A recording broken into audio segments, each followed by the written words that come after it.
इधर हो जा सर।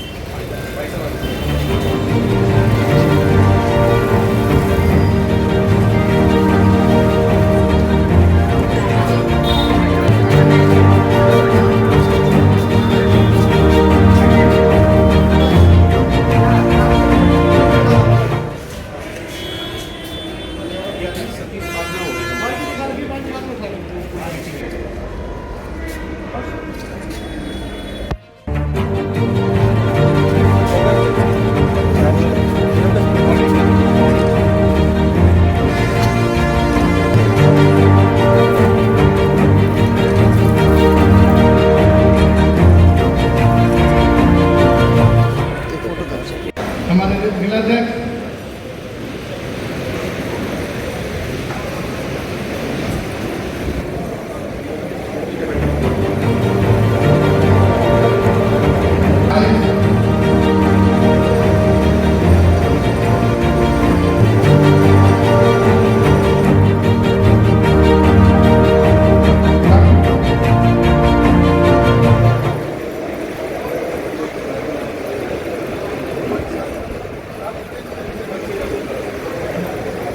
मैं चाहूँगा हमारे बीच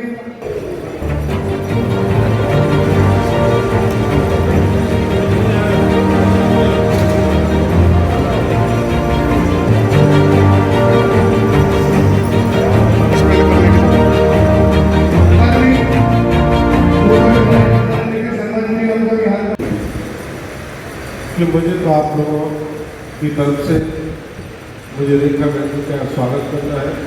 मैं बल्लभ में और जिले महानगर फिलहाल की तरफ से मैं उनका स्वागत करता हूँ, धन्यवाद करता हूँ। जय हिंद, जय भारत। क्या कार्यक्रम है, किस तरीके से? इमरजेंसी जो घोषित हुई थी 50 साल पहले आज के दिन, हम उसको काला दिन के रूप में मना रहे हैं, संविधान के रूप में मना रहे हैं और जन जागृत कर रहे हैं कि इमरजेंसी किस प्रकार से भारत के संविधान की हत्या की गई। इमरजेंसी को घोषित करके इंदिरा जी ने अपना शासन कैसे चलाया और लोगों को कैसे प्रताड़ित किया। वो पार्टी जो आज एक लाल किताब लेकर उनके एक नेता जगह जगह घूमते हैं और कहते हैं संविधान बचाओ, उन्हीं के पूर्वजों ने संविधान की जिस प्रकार से धज्जियाँ उड़ाई, तो मुझे लगता है आज की जनरेशन को पता होना चाहिए और आज ही की नहीं आने वाली सभी पीढ़ियों को पता होना चाहिए कि भारत एक ब्रिटिशर्स के उससे निकला था, आज़ादी मिली थी और दूसरी आज़ादी हमें इमरजेंसी से मिली थी। उस इमरजेंसी हटाने के बाद वो सभी राइट्स जो हमें आज़ादी से पहले नहीं थे, वो सभी इमरजेंसी के दौरान भी नहीं थे। जब एक कोर्ट कहता है कि आपको जीने का अधिकार भी छीना जा सकता है, तो आप सोच सकते हैं बोलने का अधिकार। आज फ्री स्पीच की जो बात करते हैं, फ्री प्रेस की जो बात करते हैं, वो अपनी उनकी पार्टी ने क्या किया। एक सिंपल गानों को भी जब रोक दिया गया रेडियो से, तो आप सोच सकते हैं कि किस प्रकार की सरकार रही होगी, कैसे लोगों ने सहा होगा। आप उनको रातों रात उनकी घर उजाड़ दो, आप उनकी नसबंदी कर दो, आने वाली पीढ़ियाँ ही रोक दो किसी परिवार की, तो उससे ज़्यादा मुझे नहीं लगता कि कोई पनिशमेंट हो सकती है। जो कांग्रेस ने और इंदिरा जी ने उस समय, वो समय जब राष्ट्रपति भी ये कह सकता था कि Indira is India, India is Indira, तो आप सोच सकते हैं ना तो वहाँ पे उस समय सुप्रीम कोर्ट था कुछ, ना वहाँ पर प्रेस थी। आज प्रेस में जितनी इंडिपेंडेंस है, मुझे लगता है आज प्रेस क्रिटिसाइज़ कर सकती है सरकार को और हर जगह पे कर सकती है। हम 4th पिलर कहते हैं कॉन्स्टिट्यूशन का उसको। उस समय ना पहला पिलर था, ना दूसरा पिलर था, ना तीसरा, चौथा तो रहा ही नहीं।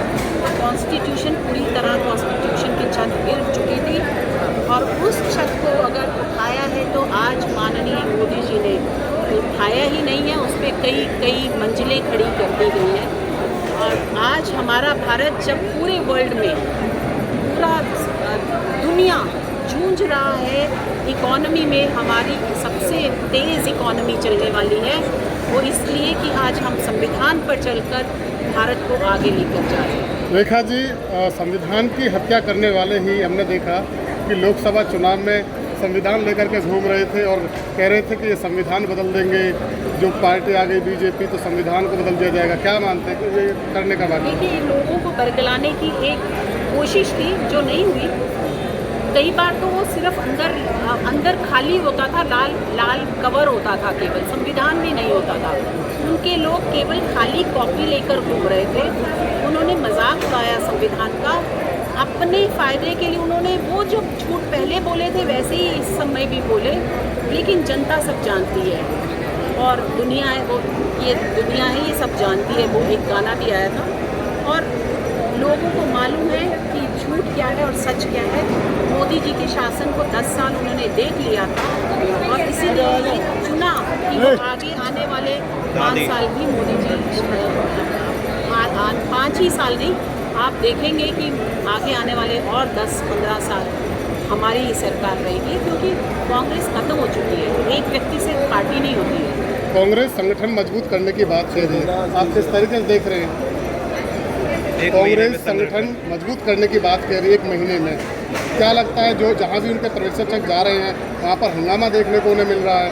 क्योंकि एक ही व्यक्ति संगठन नहीं होता। राहुल गांधी संगठन नहीं हो सकता। उनके जितने भी व्यक्ति जो सोच सकते थे, जिनमें सोचने की क्षमता थी, जिनमें दिमाग था, वो धीरे धीरे पार्टी छोड़ते जा रहे हैं और कुछ जो लोग हैं बाकी बचे वो भी छोड़ जाएंगे। केवल राहुल जी और उनकी माता श्री और बहन रहेंगी, मुझे लगता है। और उनको जैसे कांग्रेस आई बनाई गई थी, वो अब कांग्रेस आर बनाई जाएगी और बाकी कुछ नहीं रहेगा। एक आखिरी सवाल कि हरियाणा में जिस तरीके से जो अभय सिंह चौटाला कह रहे हैं कि गुंडा राज बहुत ज़्यादा है, उन्हें एक महीने के लिए एक दिन के लिए मुख्यमंत्री बना दिया जाए तो वो गुंडा राज खत्म कर देंगे। क्या मानते हैं आप? उन लोगों के राजा ये बोल रहे हैं, मुझे बहुत हैरानगी है।